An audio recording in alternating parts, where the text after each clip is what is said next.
Qu'est-ce qu'un bon manager? A priori, celui dont on n'entend jamais parler. Oui. Alors, pas celui qui est planqué. Hein. C'est ça en fait, la réponse elle est bien. Pas celui qui est planqué. Celui dont on n'entend jamais parler au sens négatif, péjoratif du terme. Pourquoi je dis ça?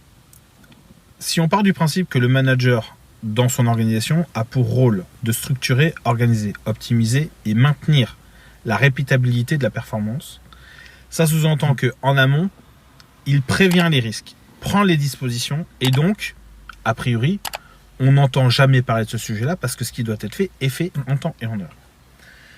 La grande difficulté d'un point de vue cognitif, c'est qu'il y a un paquet de managers qui aujourd'hui, je pense que les 35 heures ont joué un rôle aussi là-dedans, jouent en permanence sur le rôle de je suis débordé, je fais des heures, je suis occupé, s'affairent ou laissent penser qu'ils sont affairés, passent dans les couloirs en disant ah, j'ai pas le temps.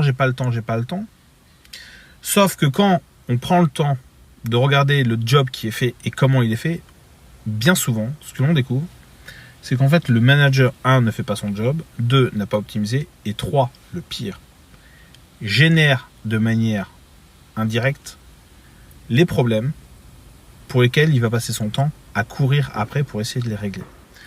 Donc si vous avez des managers, si vous avez des collaborateurs, prenez particulièrement soin de ceux dont vous savez qu'a priori ils font bien le job et dont vous entendez jamais parler, parce que je peux vous garantir que vous découvrirez la qualité et la performance du travail réalisé le jour où ces gens-là s'en vont. C'est ça. Et ce sera trop tard. Donc prenez soin de vos équipes et en particulier des plus discrets qui font le job.